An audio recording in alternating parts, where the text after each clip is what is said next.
vamos a tener cápsula hoy, entonces nos vamos a ir temprano, posiblemente, unos minutitos.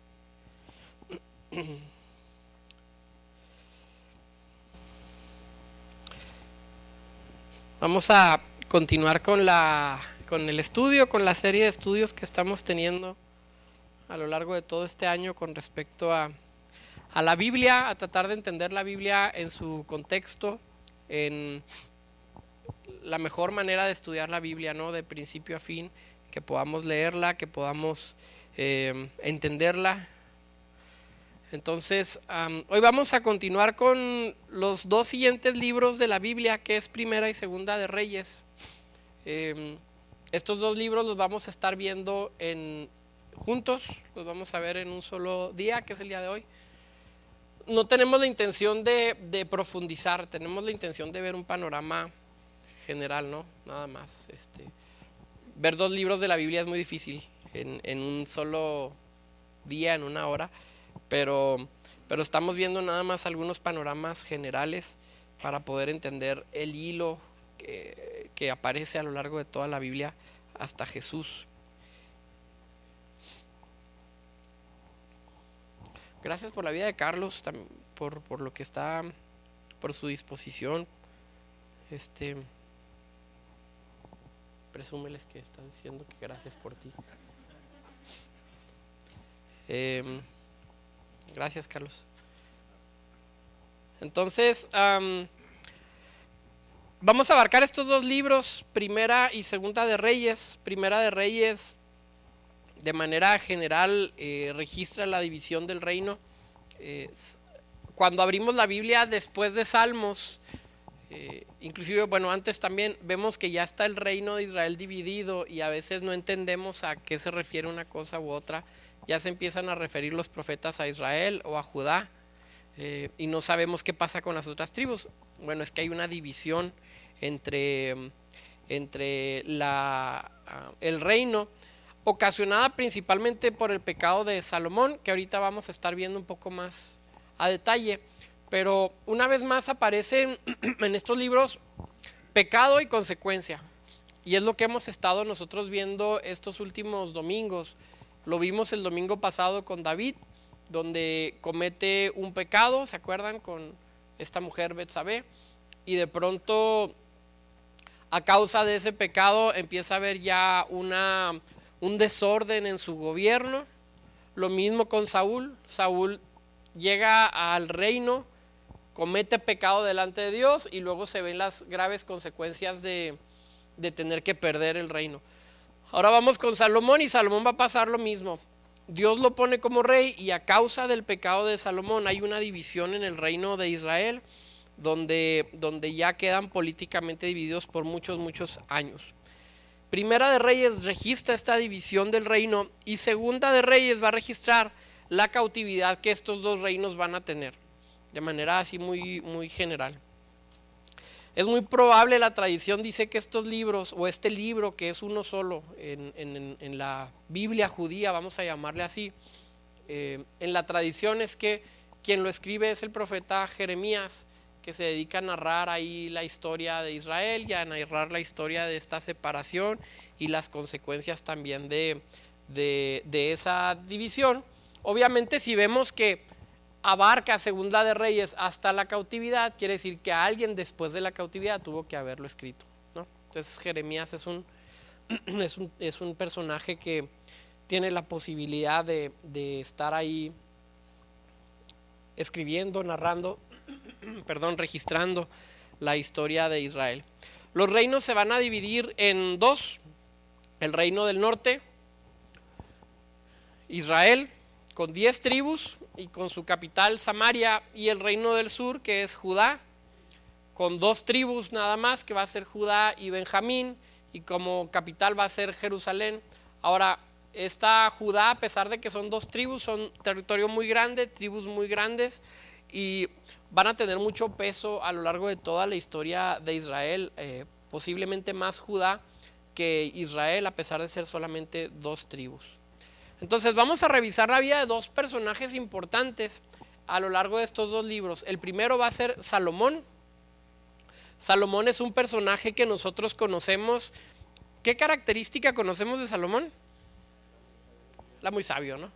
Ahora, cuando la Biblia narra esa sabiduría, nos damos cuenta que es una sabiduría aplicada. Ahí hay una historia en la cual le traen a un niño, ¿se acuerdan? Dos mamás, y dice, este chamaco es mío, no, este es el mío. Y no se ponen de acuerdo y les dice, pues córtenlo a la mitad, ¿eh? Entonces lo van a cortar a la mitad y ya sale la mamá y dice, no, no lo cortes. Entonces, bueno, esta es la mamá. Vemos que es una sabiduría aplicada, no es necesariamente una sabiduría, posiblemente en otros tiempos lo tuvo porque escribe libros de reflexión, pero es una sabiduría tanto reflexiva como una sabiduría aplicada. Y surge la duda, si era tan sabio, siempre la duda eterna, si era tan sabio Salomón, ¿por qué cayó en pecado tan obvio, ¿no?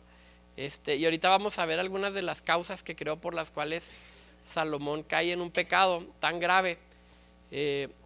Dios había advertido ya anteriormente que cuando Israel tuviera reyes debían de tener ciertas características y Salomón rompe con todas estas características. Y son características muy, muy obvias, ¿no? Ahorita las vamos a ver. Se aparta de Dios Salomón y por causa de su desobediencia trae consecuencias graves para el reino. Vamos a ir a Primera de Reyes capítulo 11.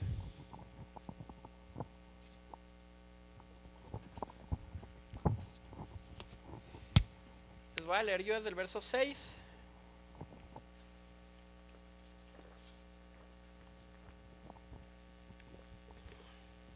Esto es a partir del verso 11, pero les leo desde el 6.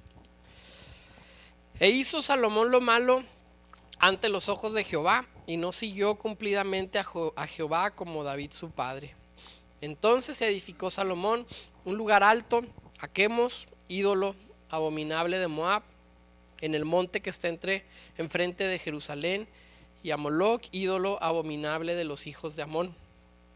Así hizo para todas sus mujeres extranjeras, las cuales quemaban incienso y ofrecían sacrificios a sus dioses. Y se enojó Jehová contra Salomón, por cuanto su corazón se había apartado de Jehová, Dios de Israel, que se le había aparecido 2 veces, y le había mandado acerca de esto, que no siguiese a dioses ajenos, mas él no guardó lo que le mandó Jehová. Y dijo Jehová a Salomón, por cuanto ha habido en ti esto, y no has guardado mi pacto y mis estatutos que yo te mandé, romperé de ti el reino y lo entregaré a tu siervo.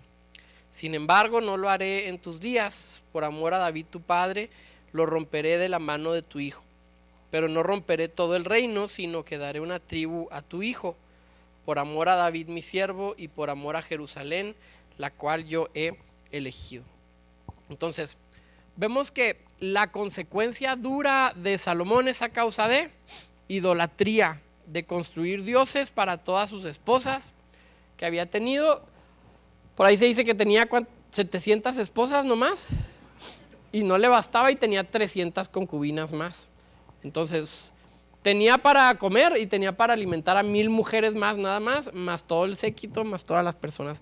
Es el punto más grande de la nación de Israel, una gran riqueza, una gran organización, una gran ostentosidad también, un hombre sabio que a través de su sabiduría empieza a edificar correctamente, pero llega el punto en sobrepasar esa edificación y creo que lo sobrepasa su organización. Creo que es su misma inteligencia la cual lo sobrepasa. No mantiene esa inteligencia y esa sabiduría sometida a Cristo, y ahorita vamos a ver algunas de las consecuencias.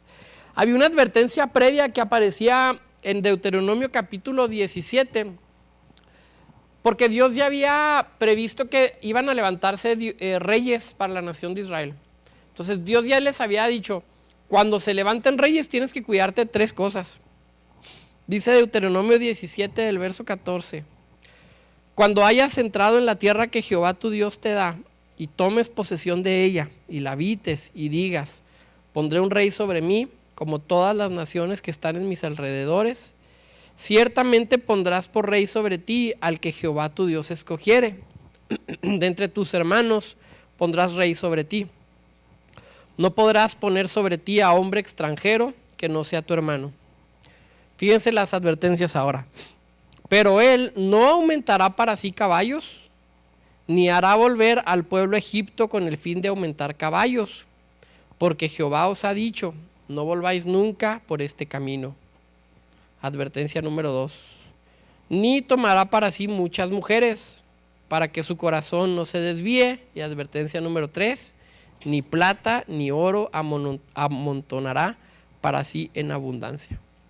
3 cosas les había dicho Dios. Cuando hay un rey en Israel, en la versión de Elisra Herrera, hubiera dicho que se cuide de la dama, la fama y la lana, ¿no?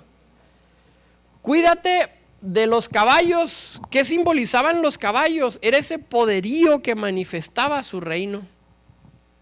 Los caballos era una manifestación del poder del rey. Caballos para ejército, caballos para su gente, caballos para su propia posesión, manifestaban poder. Una persona que tenía muchos caballos era precisamente una persona que tenía esa manifestación de poder ante la sociedad y ante los demás reinos. Y Dios le dice, cuando haya un rey, que no acumule para sí caballos. Les da una segunda advertencia, que se cuide de las mujeres. Si fuera reina le diría que se cuide de los hombres, Aquí somos inclusivos, ¿no? Pero en este caso, como le está diciendo, cuando haya un rey, que se cuide de la mujer. Y le dice que no tenga ¿cuántas? Muchas. En ese entonces, bueno, para el tiempo de Deuteronomio, vemos que David tiene 2, 3 esposas, vemos que Abraham tiene 2 esposas, pero Salomón tiene 700 esposas. O sea, es una diferencia abismal. Más allá de lo contextual, ¿verdad? Ahorita dicen, sabemos que hay algunos grupos que todavía creen en la poligamia, dicen podemos tener varias esposas hoy en día, ¿verdad? Está prohibido por las leyes de algunos países, pero lo hacen de todas maneras escondidas, porque dicen ellos es bíblico. Bueno, más allá de eso, Dios le está advirtiendo cuando hay un rey que no tenga muchas esposas. ¿Por qué? Porque se va a desviar su corazón. Porque entonces ya la esposa no es una herramienta ni una ayuda idónea, sino que se convierte ahora en un acto de la carne, en un acto que tiene que ver con tu propio ego, y entonces se va a desviar. Y número 3 le dice, este rey no va a acumular ¿qué? Ni plata ni oro amontonará para sí en abundancia. Las 3 cosas las rompe Salomón. Tiene un ejército grandísimo, tiene oro y tiene plata y tiene muchas mujeres. Son 3 cosas que a Salomón le costó entender, y Dios le estaba diciendo, ten cuidado con estas 3 cosas. Cuando pensamos entonces, bueno, era un hombre muy sabio, era una persona muy sabia. ¿Por qué rompió estas cosas? Creo yo que una expresión que expresa bien es, una expresión que desarrolla bien es, se pasó de listo. Pasa en nuestras vidas que somos así. Nos consideramos demasiado listos nosotros mismos y buscamos estas 3 cosas y creemos que las vamos a poder tener sometidas. Soy demasiado inteligente como para ganar mucho dinero, acumularlo, tenerlo, y aún así no me voy a perder. Soy muy inteligente para, bueno, en el caso de las mujeres, para tener una esposa, pero para coquetear, pero no voy a caer en pecado. Es decir, nos creemos demasiado inteligentes en algunas ocasiones y cometemos el error. Salomón era muy inteligente y desafortunadamente he visto personas con mucha sabiduría que caen en estos errores. El amor al dinero y el amor al poder. Obviamente si somos cristianos, se esconde por lo menos el tener más mujeres. Pero estas 2 salen a relucir en ocasiones por personas muy sabias. Y decimos, tan buen entendimiento que tiene de la Biblia, tan bien que predica, pero se escapa de las manos precisamente esta situación. Poder, dinero y muy probablemente alguna situación de pecado de sexualidad. Entonces, era una advertencia que Dios le había dado a Salomón, se lo había estado advirtiendo desde mucho tiempo anterior, y Salomón no escucha la voz de Dios y termina en un pecado muy grave. Termina entonces a causa de este pecado en dividirse la nación de Israel. Se divide, viene un caos político que dura durante mucho tiempo. Son cientos de años los que pasa esta situación y ya Israel nunca se logra recuperar de esta gran división que viene por causa de este pecado de Salomón. Entonces, consideremos nuestra vida. La necesidad de poder, de reconocimiento, la necesidad de ser alguien en la sociedad, creo que debemos de tener sano nuestro corazón en ese sentido y decir, ok, necesito yo de alguna manera trabajar en mi propia vida para superarme, para crecer, para tener crecimiento en todas las áreas de mi vida, pero en el momento en que estoy luchando de poder por el poder, estoy teniendo conflicto. Cuando estoy edificando mi vida para que mi vida sea más poderosa, para que mi vida tenga más reconocimiento, y nos esforzamos todos por eso, ¿no? No nos estamos esforzando constantemente por ser alguien, constantemente estoy luchando ser alguien, tener algo más, tener más reconocimiento, tener un título mayor, tener algo más que me pueda dar ese reconocimiento. Y la verdad es que el poder en manos de una persona que no está sometida a Cristo es sumamente peligroso.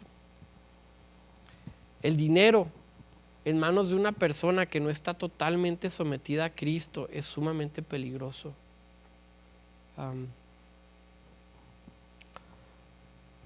Cuando hay pecados en nuestras vidas y llegan cantidades de dinero, a alguien se lo dije en una ocasión, el dinero te va a facilitar el pecado, porque sé qué pecado estaba batallando y va a ser muy peligroso. Sé sabio en el manejo de tu dinero, sé sabio de cómo manejas tus finanzas, mantente siempre sometido a Cristo, porque si no vamos a caer en una dificultad. Entonces, esto es lo que le pasa al hombre más sabio, precisamente conocido en la antigüedad. Cae en los errores que siguen tentándonos hasta el día de hoy a cualquier persona, no la puede superar. Y creo que cuando Juan el Bautista es mencionado como el profeta grande dentro de los profetas, pero Jesús dice, no solamente era el más grande de los profetas, pero cualquiera que esté en el reino de los cielos es mayor que Juan el Bautista. Creo que es esta capacidad de nosotros de poder ser sabios para que nuestra sabiduría sometida a Cristo sea más grande que la de Salomón. Nosotros sometidos al Señor seamos más sabios aún de lo que era Salomón con estas 3 tentaciones que cayó. Vamos a ver un segundo personaje, que es el personaje de Elías.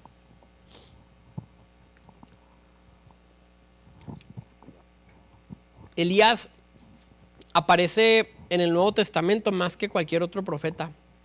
Es citado constantemente a lo largo de toda la Biblia y es un personaje bastante controvertido porque todavía estamos tratando de encontrar cuando habla del espíritu de Elías, cuando aparece por ahí en el monte de la transfiguración, qué significaba Elías, qué simboliza Elías. Y vimos hace unos domingos que Samuel fue el primero de los profetas, pero a Elías se le conoce como el príncipe de los profetas. Por cierto, Elías no fue un profeta de palabras, sino fue un profeta de hechos. Él actuaba en milagros, pero nunca declara una palabra de parte de Dios y nunca redacta profecías a futuro como lo hacen los otros profetas, ¿no? Era un profeta porque conocía el corazón de Dios y porque respaldaba la mano de Dios a todo lo que él hacía. Aparece en el monte de la transfiguración con Jesús y con, ¿quién más? Moisés está ahí y 2 discípulos de Jesús, ¿se acuerdan? Juan, Pedro y Jesús. Aparecen ahí unidos el dador de la ley, Moisés, aparece Elías, el príncipe de los profetas, aparece Cristo, que es el centro de toda la historia del mundo, y luego está Juan, el que escribe el Apocalipsis, el que escribe Génesis y el que escribe el Apocalipsis, ahí se juntaron un día. Y aparece Pedro, que tiene una posición importante dentro de la iglesia, pero toda la historia de la humanidad y la creación se engloba en un solo punto, en Mateo 17, donde se ponen a platicar, ¿no? Oye, ¿qué pasó? ¿Qué se siente que te lleve un carro de fuego, no? ¿Se acuerdan que nunca se muere Elías? Es llevado por un carro de fuego. Y ahí se juntan, tienen una plática muy interesante. Obviamente Juan y Pedro, con mucha ignorancia, quieren hacerles un cuartito a Dios, un cuartito para que la presencia de Dios se manifieste ahí. Es lo que ellos entendían como templo. Aparece en el monte de la transfiguración. Elías es caracterizado por algo importante: se opone constantemente al sistema corrupto, tanto religioso y político, que había en Israel. Elías toma pleito directo en contra de Acab, uno de los reyes más malvados, y de su esposa Jezabel, que aparece citada en el Apocalipsis una vez más. Pero Elías se opone constantemente. Y vuelvo a decirlo, el espíritu profético, como lo dijo con Samuel, no es un espíritu de conformidad. El espíritu profético es un espíritu de confrontación. Juan el Bautista confrontó, por eso, ¿cómo terminó Juan el Bautista? ¿Así? ¿Cómo? Así acabó Juan el Bautista, le dieron cuello, lo mataron. Juan el Bautista termina muerto, Elías termina perseguido y es arrebatado por un carro de fuego. Todos los profetas eran gente de confrontación. Curioso, y lo repito, cuando escuchamos profetas modernos, no tienen que ver con confrontación, sino con halagos, con exaltación del hombre, con sobarle la espalda a aquella persona que tenga posiblemente algún pecado. Pero está tan tergiversado el ministerio profético que entonces la persona confrontadora y crítica se convierte en una persona que ya no encaja con la iglesia. Por cierto, la autocrítica, hermanos, es muy bíblica. Todos los profetas criticaron a Israel. ¿Estaban en pecado las otras naciones? Pues sí, les profetizaban a las otras naciones que iba a venir juicio por ellos por causa de pecado, sí, pero hablaban duro en contra de sí mismos, constantemente. Los profetas hablaban al interior de la nación de Israel. Ahorita se menciona mucho el no hables en contra de la iglesia, es la iglesia del Señor. Dios ama a la iglesia, Dios todo esto. Vemos Apocalipsis capítulo 2 y 3 y vemos la profecía de Juan.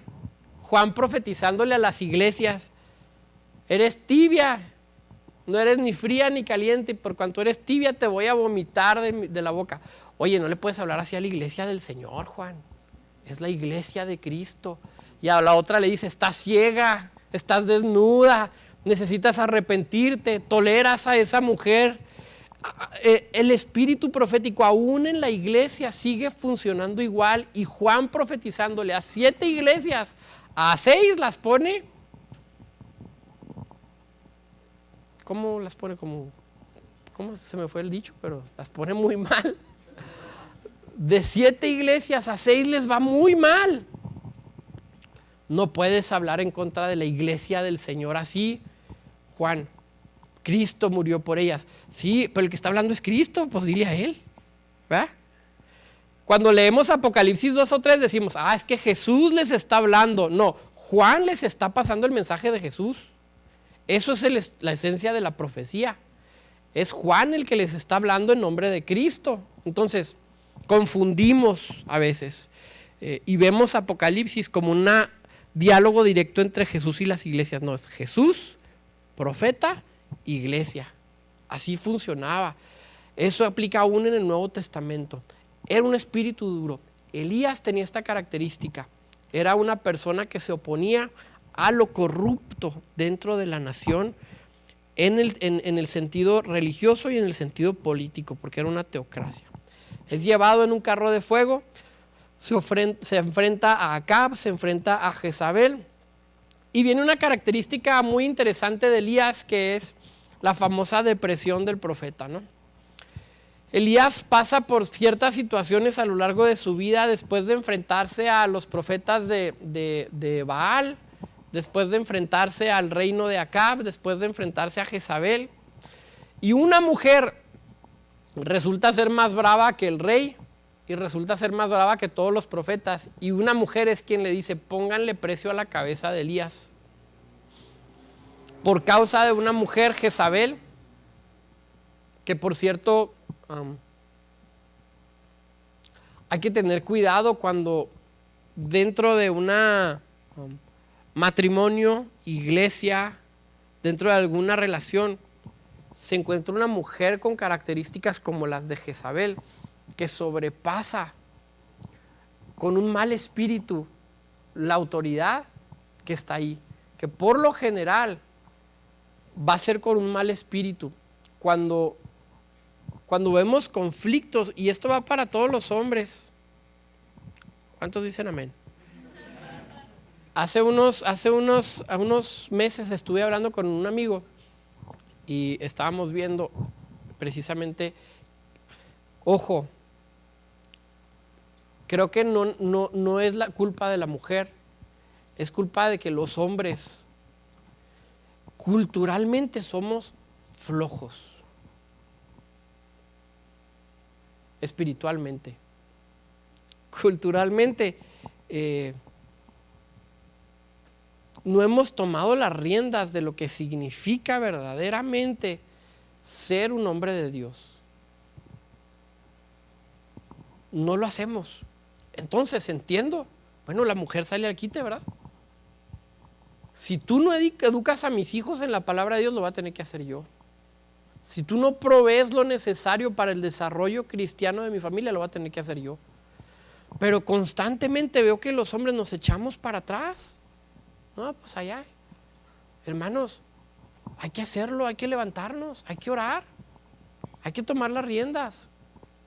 Somos nosotros quien vamos a dar cuenta de nuestros matrimonios y de nuestras familias. Tenemos dones complementarios con la mujer, pero tenemos que entender que tenemos una gran responsabilidad de Dios como hombres para nosotros proveer, para ser verdaderamente personas que oran, que buscan a Dios y que proveen para su familia y para su casa. Esta mujer Jezabel termina tomando el gobierno de Acab, que le correspondía solamente a él mismo. Pasa cuatro etapas importantes en la vida de Elías después de tener una victoria espiritual muy interesante. Hace caer fuego del cielo, se quema el holocausto milagrosamente, se burla de los demás profetas, hay una matanza de profetas impresionante, no sé cuántos profetas mataron en esa, ¿te acuerdas? 4,000, 400, 50, 400 y 4,000, ahí usted agarre el que más le guste, por ahí. Creo que eran 450 de una diosa y 50 de otra, sumaban 500. Hay una matanza impresionante, los decapitan, matan a todos los falsos profetas. Y Elías sale huyendo de la situación porque obviamente Jezabel dice, lo voy a matar. Pónganle precio a la cabeza de Elías porque me acaba de acabar el circo.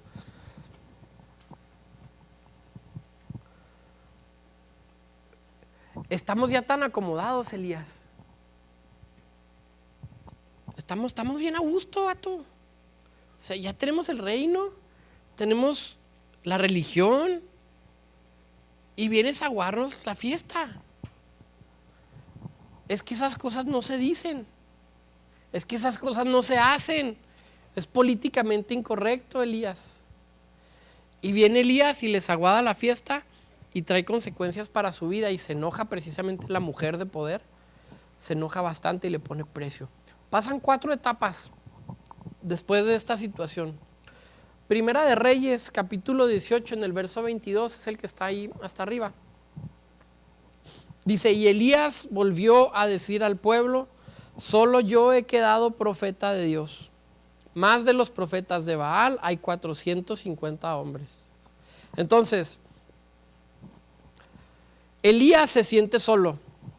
Hay un punto en el ministerio de Elías en que dice, hay un montón de profetas, todo el sistema está corrompido, todo el sistema religioso, todo el sistema político está corrompido y solamente yo soy el que de verdad está con Dios, el que verdaderamente ora, solamente soy yo el que verdaderamente conoce a Dios, solamente yo tengo la verdad. Ayer les estaba hablando al grupo a unos amigos de consejo que tenemos aquí, que estamos formando. Yo les decía, todos nos sentimos tan especiales. Yo sí entiendo a Cristo, yo sí entiendo los evangelios, yo sí entiendo el reino de Dios, y el de la iglesia enfrente no, y el de la iglesia enseguida no tanto como yo, y el de la iglesia enseguida si predica como yo, a él sí, pero tiene que predicar como yo. Entonces caemos en ese error también. Solamente yo quedo, ¿no? Y es un espíritu que viene. Elías se sentía solo. Llega un momento en que se siente solo. Situación número 2. Primera de Reyes, capítulo 19, verso 3, es el segundo párrafo. Viendo pues el peligro, se levantó y se fue para salvar su vida. Y vino a Berseba, que está en Judá, y dejó allí a su criado. Huye de la situación. Se siente solo y tiene que huir. Tiene que encontrar un lugar donde él pueda estar en refugio. Punto número 3 que le sucede. El párrafo 3, Primera de Reyes 19, verso 4. Y él se fue por el desierto un día de camino, y vino y se sentó debajo de un enebro. Y deseando morirse, dijo: basta ya, oh Jehová, quítame la vida, pues no soy yo mejor que mis padres. Y aquí viene ya manifestada la depresión que tenía Elías, porque le pide a Dios que lo mate. Ojo, no todos los hombres de Dios tienen todo bajo control. Por el contrario, mientras más metidos estamos con Dios, menos control tenemos de la situación. Dependemos de Dios totalmente. A veces nosotros mismos caemos en culpa porque creemos que tendríamos que tener resuelta toda mi vida. Ya debería tener resuelto esto y esto y esto y esto. Ya tengo tantos años en la iglesia, ya me toca predicar, ya me toca enseñar, ya me toca el evangelismo. Y posiblemente no sea así. ¿Qué manifiesta Elías? Una depresión. Estaba totalmente deprimido. Estaba triste. Y había visto milagros. El que veas milagros no significa que vas a estar totalmente bien en tu vida. Vas a tener situaciones por las cuales vas a tener que pasar y sobrellevar. No es solamente que Dios esté de mi lado, sino que en mi ser, en mi composición, todavía tengo que estar trabajando constantemente. Le pide a Dios que lo mate. Quítame la vida, yo no soy mejor que mis padres. Y pasa una cuarta etapa, que es una etapa de desgano que sigue manifestando esta depresión. Ahí en el capítulo 19, verso 5 dice: y echándose debajo del enebro, se quedó dormido. Y he aquí, luego un ángel le tocó y le dijo: levántate, come. Se queda dormido, está en un desierto, está pasando por una gran depresión, y Dios manda un ángel y dice por ahí que le da una torta. Yo siempre cuando estaba chiquito imaginaba que era una torta como las del Chavo, ¿no? Torta de jamón con queso, con jalapeños y su coca de bolsa. Pero no, estaba dando un pastel horneado, ¿no? Con velas y todo. Le da de comer harina cocida para que él tenga alimento. Elías, siendo uno de los hombres más grandes de Dios, batallaron con problemas de depresión. Podemos estar nosotros pasando por situaciones y creer que Dios nos desacredita por esa situación, pero la Biblia nos fue dada para que nos demos cuenta precisamente de que no somos perfectos, estamos pasando por situaciones, somos imperfectos, Dios está trabajando en nuestra vida. Al final sabemos que Elías es arrebatado, viene una bola de fuego, un carro de fuego, lo toma y es elevado al cielo, donde Elías no conoce la muerte.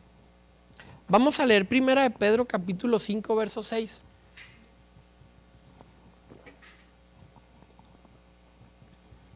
¿Qué es lo que tiene que decirnos Pedro con respecto a este tema?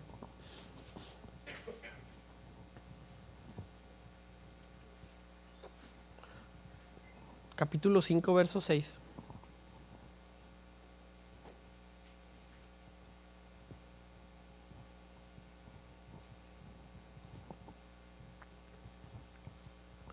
Dice, humíllense pues bajo la poderosa mano de Dios, para que Él los exalte cuando fuere tiempo. Verso 6.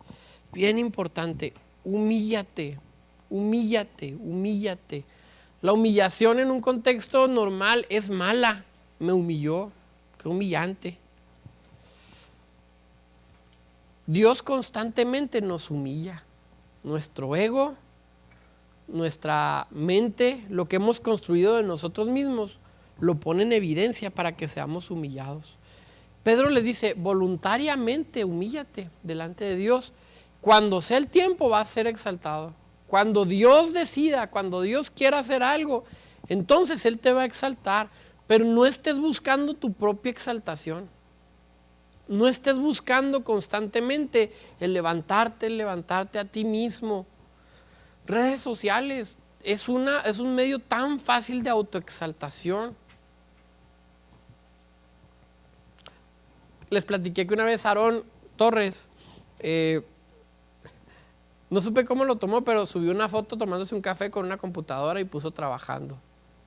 Esa típica foto para Facebook. Computadora, un cafecito, la Biblia abierta o una libreta abierta, la típica foto. Pero me llamó la atención que no era ni Mac, ni era Starbucks. Y le dije, vato, le escribí, qué suave. No pusiste una Mac y no pusiste un Starbucks. Y yo creo que él dijo así como que, caray, no estoy seguro si lo tomó como que sí, vato, soy bien humilde, o de todas maneras no me salió lo que quería. El caso es que tenemos medios para la autoexaltación así, a la mano. Tenemos medios para la autoexaltación. No es malo tomarse un café de Starbucks, ni tener una Mac, pero a lo que me refiero es que buscamos constantemente ser exaltados y Dios dice, bájate, bájate, bájate. Hermanos, aún como iglesia,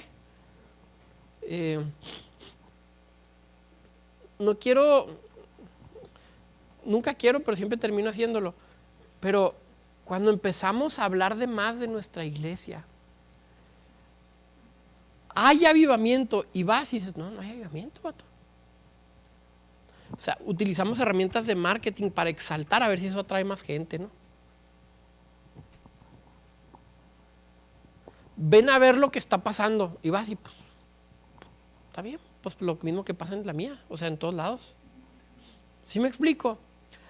Estamos buscando la manera de nosotros ponernos en un lugar donde no estamos constantemente, y en nuestra vida ocurre igual. Pedro les dice, humíllate, es todo lo opuesto. Busca la humillación y cuando Dios quiera, cuando sea el tiempo, Dios vas a ser exaltado. Puede ser en 1 año o en 10 o en 50 o tal vez nunca, pero deja que sea Dios el que te exalte. No te promuevas a ti mismo. Humíllate delante de Dios, humíllate. Verso 7, echen toda su ansiedad sobre Él, porque Él tiene cuidado de vosotros. Claro, si tú te quieres exaltar, vas a estar constantemente ansioso. Si tú quieres estar más arriba siempre, si quieres aparentar algo que no eres, vas a tener ansiedad en tu vida. Pero Pedro les dice, toda la ansiedad ponla en manos de Dios. Humíllate, echa la ansiedad delante de Dios, porque Él tiene cuidado de ti. Esa frase me fascina. Dios tiene cuidado de nosotros. No solamente dice, Dios conoce tu necesidad, Dios sabe que estás pasando por esto, Dios sabe de tu situación. No solamente es eso, sino que dice, Él cuida de ti. Él está cuidando de tu vida. Él está al pendiente de tu vida. Elías estaba en el desierto deprimido y queriéndose morir. Y Dios le dice, Ángel, no se llamaba Ángel, Gabriel o que tú, ve, llévale una torta y una coca en bolsa. Se está muriendo en el desierto. Dios tiene cuidado realmente de nosotros, pero no lo transportó inmediatamente al lugar más caro con las carnes más finas y los vinos más finos. Lo deja en el desierto. cómete este pan, toma fuerzas, porque mañana tienes que seguir caminando, Elías. Te falta salir del desierto todavía, pero ahí está, vato. Aquí estoy. Es la manera en que Dios trata con nosotros. Cuando Israel estaba en el desierto, ahí está el maná. ¿Quién sabe qué era? No sabemos qué era, pero ahí está. No juntes para mañana. Mañana Dios te va a dar maná. Hoy confórmate con lo que Dios te está dando. Dios tiene cuidado de nosotros. Nosotros quisiéramos tener a veces muchas cosas más, pero es muy claro, Dios cuida de nosotros. Verso 8, sean sobrios, que su mente piense bien. Eso significa sean sobrios, que su mente esté pensando de manera correcta y estén atentos cuando les dice velades, que no desmaye su mente, que no se distraiga su mente, sino que estén cuidando lo que sucede, porque su adversario, el diablo, como león rugiente, anda alrededor buscando a quien devorar. Es decir, piensen correctamente, manténganse alerta, porque tienen un enemigo real en su vida que está buscando destruir su matrimonio, su vida, su integridad, está buscando destruir su comunión con el Espíritu Santo, al cual ustedes tienen que resistir firmes en la fe, sabiendo que los mismos padecimientos se van cumpliendo en vuestros hermanos de todo el mundo. Los mismos padecimientos se están cumpliendo en tus hermanos de todo el mundo. Tu situación no es única. La cosa con la que estás batallando, el pecado con el que estás batallando, la situación por la que estás pasando como familia, como matrimonio, como individuo, no eres el único. En todo el mundo estamos batallando. Tus hermanos de todo el mundo están batallando con lo mismo. Sabiendo que los mismos padecimientos se van cumpliendo en vuestros hermanos en todo el mundo. Y claro, había una persecución en contra de la iglesia también. Estaban matándolos, los estaban persiguiendo. Pero Pedro les dice, si les sirve de consuelo, no eres el único que va a sufrir padecimientos por causa del nombre de Cristo. Si te sirve de consuelo, tienes que saber que hay una iglesia allá que está pasando por algo difícil también y que Dios está trabajando en ustedes. De ahí lo importante otra vez que nos abramos como hermanos, que compartamos nuestras experiencias, nuestros dolores. Verso 10, mas el Dios de toda gracia, que nos llamó a su gloria eterna en Jesucristo, después de que hayan padecido un poco de tiempo, si hay padecimientos, sí hay. Hay aflicciones, sí hay. Eres cristiano, es natural. No vamos a la iglesia para que se solucionen todos nuestros problemas. Vamos a la iglesia para tener un consuelo, para tener fortaleza, para sobrellevar la situación. Yo voy a la iglesia, yo busco a Cristo para que el Espíritu Santo me fortalezca para pasar a través de la situación que estoy pasando. De eso se trata, estar unidos a Cristo.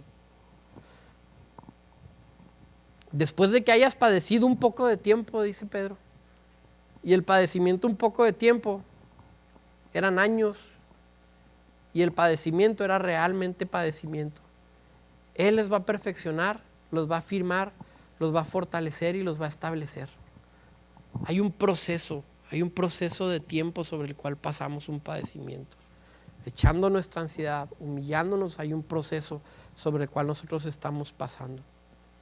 Termina diciendo el verso 11, a Él, a Cristo, a Jesucristo, sea la gloria y el imperio por los siglos de los siglos. Amén. Una declaración sumamente teológica porque lleva a Cristo al punto de Dios. A Él sea la gloria, el imperio por los siglos de los siglos. ¿Qué estamos aprendiendo en todo lo que tiene que ver con la historia de Israel? Que la vida no es fácil, que las cosas no se solucionan de manera milagrosas siempre, que es un caminar con Cristo, que es un padecimiento con Jesús. En alguna otra parte el apóstol dice, si padecemos juntamente con Él, vamos a ser glorificados juntamente con Cristo. si estamos dispuestos a sufrir con Jesús y estamos dispuestos a pasar pruebas con Cristo, llegará el momento en que estemos sentados, y cuando habla de glorificación está hablando de eso, estaremos sentados en el trono de gloria junto con Jesús. Por eso es que nosotros soportamos padecimiento. Tenía un amigo que, bueno, no es un amigo, una persona que, ¿quién se rió? Priscila. Que decía, que